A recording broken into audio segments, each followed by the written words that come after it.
complicated, but it doesn't come out the same as the younger generation. But JJ being such a young breakdancer when it was barely came out old school, he was a young kid doing it, and it's still inside him. So he'll bust out with these moves, and you just know that you just know their. I'm rusty as fuck now. You'll know the language. It's like there's a reason it's for me being rusty, but. Yeah. No. I mean, you're not spinning on your head and doing gyros, and you don't need to. I'm not gonna do that no more. And what happened to you last time? I tried several times. You said anymore. When was the last time you did that? When was the last time you spin on your head? I seen this dude do black flips, and he didn't even know he could do black flips. But when he was into it, he could do a backflip. Yeah, and I did it without knowing I was going to be able to do it. Yeah, that's how it goes sometimes. But what happened was sometimes it happens. I rolled into it, and the only move was next. I mean, the only move I could think of next was to flip it because and he did. I just rolled into it, and then there's no way I could do anything else but that. I was like, oh shit, I got to flip. I was like, oh shit, I got to flip, and then I was like, oh shit. But you've never been a flipper. And I kept going. I was like, oh yeah, I got that motherfucker. Ooh, shit. I fucking didn't know I was gonna pull that motherfucker off. So you're like, I didn't know I could flip. Yeah. Shit. Yeah, they're the ones who inspired me the most as far as because they're around us, right? They're badass, dude. Ivan was the sickest guy I've seen. Can I tell a quick little Ivan story? B-boy style, hardcore fucking. I was at badass. What was that little 16-year-old club in Modesto? We used to go to the planetarium or I can't remember. You know what I'm talking about? The Planet or some shit. Oh my god. Whatever it was, right? I remember dancing in there with the chick, and there was like multi levels, right? Yeah. Some little dude walks in through the door, bro, like flies in, basically, I want to say, dives onto like the upper tier and lands on his head, dude, and he's spinning like a top, like 100 miles per hour, like a tornado, bro. What the hell? And he's hopping onto the levels. The levels, yeah. Going bing, as bing, he's spinning on his like head. a top, bro. As he's spinning on his head. And everybody's like just dancing with like he's chicks. walking up the steps. He would just dive on his head. Land on his head. Like a top, bro. Yeah. And then dude, and then by the time he hopped to the last 2 feet off the ground, he just stopped, bam, and just B-boy style, like, right? Look at everybody like, just look at like what, and everybody be like, what the fuck? Just happened? Yeah, like what in the fuck just happened there? Amazing. Holy shit! But he was one of those unknown ninjas for a long time. Ivan is for real when it comes to b-boy shit. So JJ, like he's on the mix. If you look up all these b-boy, all the competition out there, he's the one on the mic. You hear his voice all the time rocking the mic. Let me ask you this, JJ, because I heard a little birdie tell me that you battled one of the guys from Breakin'. The movie, the Breakin' movie. Technically, I did not battle him. What happened was there was a competition in Union City at the time, and I was real small. How old were you? Yeah, 6, 7, 8. Oh shit, you were young. Something like that. Who was your counterpart? I was living in Union City at the time. JJ, who was your counterpart though? Who's your I must have been 5. What? No, what? No. Yeah, because I kindergarten? No. I was 6 or 7. 6 or 7.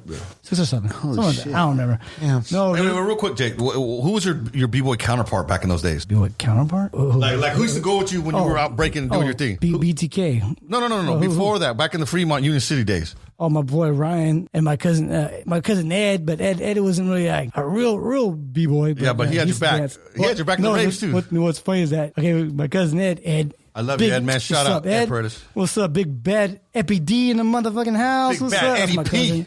I love my cousin to death. He's one of my role models. Say it. He is a solid cat. But what's up?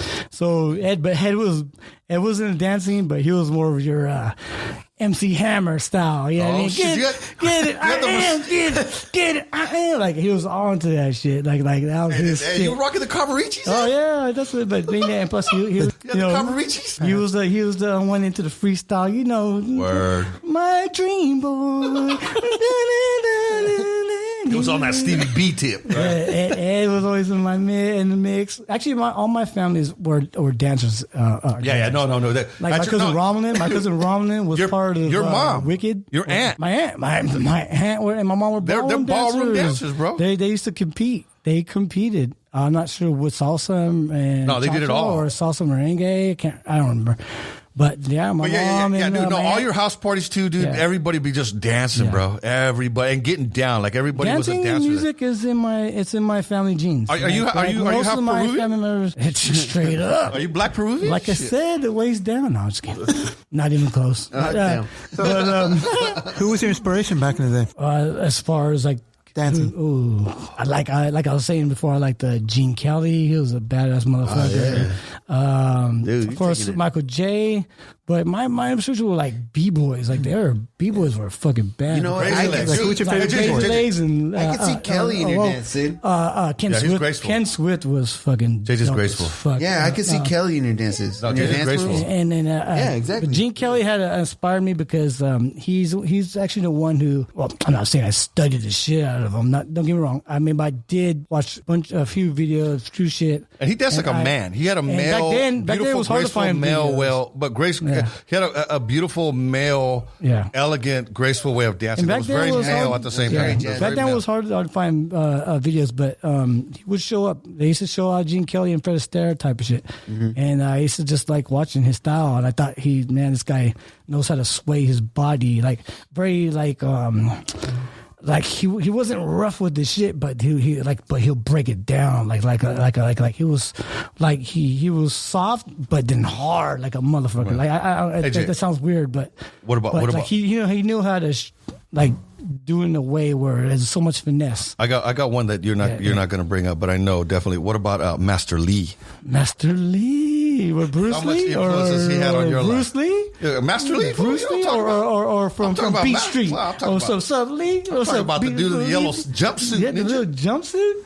Oh, Bruce Lee's been a big time inspiration of my life. You know what I mean? Like he what it was like when you see Bruce Lee, he likes to give that oomph, like everything is about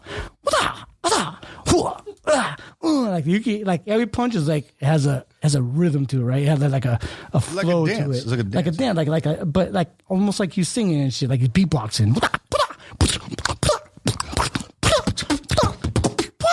But like his philosophy is dope. I think he's even me as an artist, like Bruce Lee, philosopher. Everything that Bruce Lee says is right. Like a lot of people might not think of him as a philosopher, but he studied philosophy at SF State here in the Bay Area. He studied philosophy, and everything is about philosophy. In Oakland. He emphasized philosophy in pretty much almost all his movies, or all his movies. They're all that. He basically instead of writing about, which he did, instead of writing about philosophy, instead of just talking about it, he made films. He made art that was true to him about his philosophies, and not too many people could have ever been able to do that. Enter the Dragon was his shit. That was his, like, Chinese Connection. Yeah, that's his shit. You know what I mean? But Enter the Dragon was his shit. Like that's, like, of course that's his famous movie of all time and shit. But there's a reason why it's the famous movie, right? Because there's a lot of, it embodies his whole philosophy, and you know what? It talks about the. But he was also a dancer, right, Jay? Yeah, he was a like, DJ. Tell me he about was that. too. He was like a China, like, ballroom champion. He was like a China ballroom champion. Cha-cha-cha, I think it was. Yeah. He was badass. Like he was actually a champion. I don't know I don't know if it was like the champion of champions. I've heard that too. He is in Hong Kong. Yeah, Cha-cha or something like that. Hong Kong champion. Oh, wow. Yeah, he was so dope. You guys didn't know that, Buster? Yeah. That's 10 facts. That's one of them. I knew that. I mean, 10 facts? Bruce Lee was so rhythmic too. Like he had such rhythm to himself. Like he had a rhythm. Like, and he was so soulful, like, to the point where it kind of went against the grain of what the Chinese people, the way of the intercepted fist, by the way. Yeah, different from what they wanted. I was to say here in America, like really, the Chinese people didn't really want the style to be, he had a true philosophy, and he had a universal philosophy. He wanted to make sure that what he was gonna do will reach out to all people. That's right. I mean, it's just like a finger pointing at the stars. Heavenly glory, Frank. No, I'm not done. Can I say this? It is like a finger pointing at the moon. Focus on the finger, and you will miss all the heavenly glory. There it is. You know what that means? It means don't worry about the craft. The hand is the craft. The craft points at the divine. Yes. And if you're looking at the hand, the craft, the way, you're going to miss out on the true story, which is the divine, the heavenly glory. That's just deep, bruh. Yeah. That is. And I missed a lot of shit. Yeah, so Bruce Lee was a major part of my life. I love Bruce Lee. I think, and a lot of artists, a lot of people's lives. I wish I'd known him and met him. No, but he died when I was before I was born, so I would never have met him. Well, did he die? Did he die before we were born? He died in 73. I was born in 72, so sorry. I was born in 74. I think he died in 73. Look it up. Yeah, I believe he died in 73. Because I was going to claim his to be his born again Buddhist self, but he died after a year after I was dead, so it wasn't me. Wait, what? Get the fuck out. Yeah, exactly. like Jay said. Yeah. That fat cap. That fat cap. Yes. July 20th, 1973. What do you think about Michael Jackson? The Grand Peruvian. Dude, what are your thoughts on him? What, dude? I like everybody's thoughts. The shit as far as dancing skills and the skills of the art. I mean, what I liked about Michael Jackson, tell you the truth, not just because of dancing, everybody's always the dancing, was his fucking videos. Yeah. He had some badass fucking videos. True that. Like, tell you the truth, they were dope. His videos were the best videos were made during that time. Like when it was real MTV, there was not even real black music TV. Dude, they showed one of his there was videos. No talk show hosts. It was on talk Channel shows. 2 when we premiered. And I'm like, hey, tell you the truth, I'm lucky enough to be able to experience MTV without talk shows.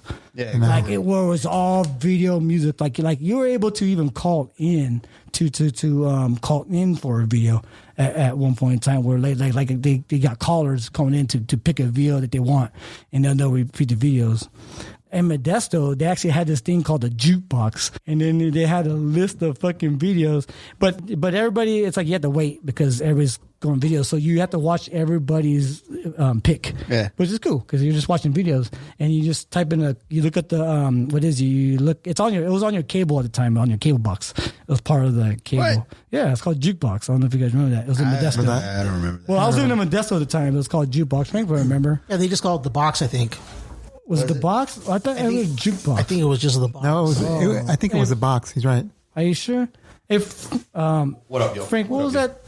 Do you remember? But it's the same thing. Do you remember the jukebox that we had? Was it the jukebox or the box? The network? No, okay. Remember back in when you pay for the videos? Pay for videos. What was it? Shit, I don't remember. The jukebox? I don't think it was called the jukebox, but I remember that we had to pay. It was wrong. I remember going to the girl's house and ordering all the videos. You just look up the code and it'll tell you the song. You had to call. You had to put in the song and you could play it on the. But the funniest thing, you had to wait forever. Because you had to watch everybody else's fucking pick, whoever picked whatever, and you only hear your song like an hour or two later. Hey, for me, back in those days, it was all NWA. All Star, yeah, it was all NWA. What was it? Remember those the West Coast? Yeah, it was called the Box. Yeah, was it called the Box? Yeah, it was called the Box. But how did that? Well, I knew it ended with the Box. How did that song go? That was You're talking about the one against violence, right? Yeah, against violence. But it was the West Coast. It was the West Coast. Yeah, no, we had Easy. The West Coast version. I'm not trying to tell you what to do. Yeah. Well, they even had MC Hammer. What the name of it? Everybody was in it. Everybody. Easy. Tone Loc. Oh yeah. Tone Loc. Yeah. That was a good video. What was it called? Parental Guidance? No, wasn't that one. We're on the same game. We're on the same game. Appetite was no. We're all in the same game. No, we're on the same game. Yeah. Hey, Michelle A. Yeah, Michelle A.